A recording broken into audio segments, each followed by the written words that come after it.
नमस्कार दोस्तों, 8 PM India में आपका स्वागत है।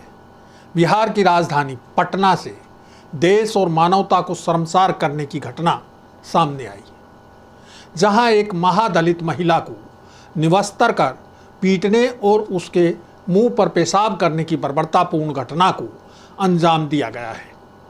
इस घटना ने नीतीश सरकार के सुशासन और सामाजिक न्याय की पोल खोल दी है। बताया जा रहा है कि पीड़ित महिला ने किसी दबंग से 9,000 रुपये उधार लिए थे, जिसका 1,500 रुपया ब्याज नहीं चुकाने के कारण उसके साथ इस घृणित और इंसानियत को शर्मसार करने वाली घटना को अंजाम दिया गया है। पुलिस ने SC/ST एक्ट के तहत मामला दर्ज कर लिया है, लेकिन अभी तक कोई गिरफ्तारी नहीं की गई है। ना तो ये देश की पहली शर्मनाक घटना है और ना ही आखिरी। पिछले 2-3 महीनों में ही राजस्थान, उत्तर प्रदेश और मध्य प्रदेश से भी इस तरह की अनेक घटनाएं सामने आई हैं। मणिपुर में 2 आदिवासी महिलाओं की नग्न परेड करवाने की घटना का वीडियो सामने आने के बाद सुप्रीम कोर्ट ने केंद्र और राज्य सरकारों के खिलाफ तल्ख टिप्पणियां की थी। प्रधानमंत्री नरेंद्र मोदी ने मीडिया के सामने दुख और रोष जताया था। ऐसी घटनाओं को लेकर पक्ष प्रतिपक्ष में रस्साकसी तो खूब होती है, लेकिन संवेदनशीलता नदारद रहती है। सबसे बड़ी शर्मसार करने वाली बात तो ये है कि आज़ादी के 76 साल बाद भी देश के दबे कुचले तबकों और आदिवासियों व जनजातीय समूहों के लोगों को जीवन जीने लायक सामान्य सुविधाएं भी मुहैया नहीं करवा पा रहे हैं। भारतीय समाज में जाति, धर्म और संप्रदाय के आधार पर भेदभाव की जड़ें बहुत गहरी हैं। देश की सरकार आज़ादी का अमृतकाल मना रही है।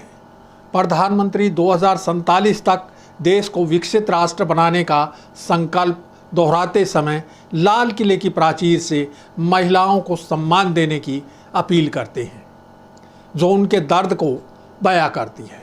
बेशक हम दुनिया की 5वीं सबसे बड़ी अर्थव्यवस्था होने का दंभ भरते हैं, देश विज्ञान के क्षेत्र में नए कीर्तिमान स्थापित कर रहा है, भारतीय संस्कृति के दम पर खुद को विश्वगुरु बनाने के सपने देख रहे हैं, लेकिन आदिवासियों, दलितों, महादलितों और महिलाओं के साथ आए दिन होने वाली शर्मनाक घटनाओं से साफ है कि आज भी हम एक बर्बर समाज हैं। जातिवाद की गहरी खाई को पाटने में हमारा समाज, हमारे धर्मगुरु और हमारी सरकार बुरी तरह विफल रही है।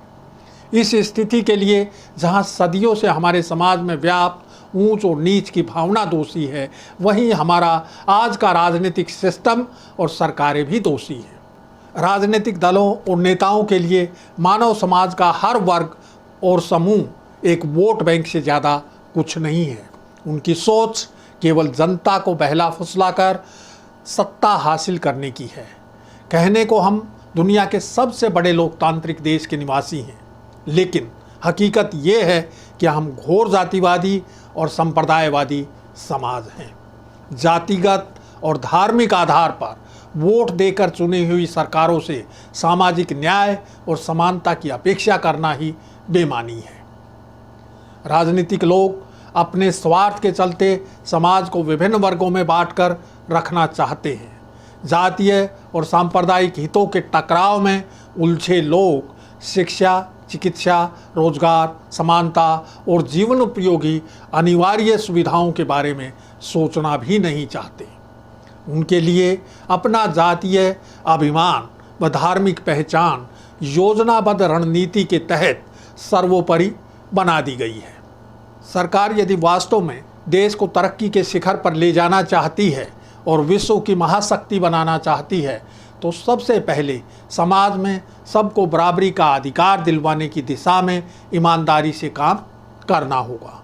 राजनीतिक स्वार्थों से ऊपर उठकर समाज के सबसे निचले पायदान पर खड़े आदमी तक शिक्षा, चिकित्सा और रोजगार जैसी जीवनोपयोगी न्यूनतम सुविधाएं उपलब्ध करवाने की दिशा में बहुत काम करना बाकी है।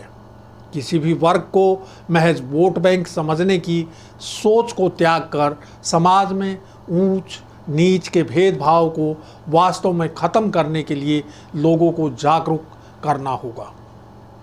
नारी की पूजा करने की बजाय उसे सम्मान के साथ बराबरी का दर्जा देना होगा। पिछले दिनों संसद में महिलाओं के लिए पारित किया गया 33% आरक्षण का कानून इस मामले में मील का पत्थर साबित हो सकता है, यदि राजनीतिक दलों की मंशा साफ हो। इसके अलावा दलितों और महिलाओं के साथ बर्बरता रोकने के लिए कानून सख्ती से लागू करने होंगे। पुलिस और सरकारी तंत्र को सत्ता के प्रति नहीं बल्कि जनता के प्रति जवाबदेह और संवेदनशील बनाने की सख्त ज़रूरत है। अब समय हो चला है आपसे विदा लेने का। जल्द फिर हाजिर होंगे नए मुद्दे और सवालों के साथ। नमस्कार।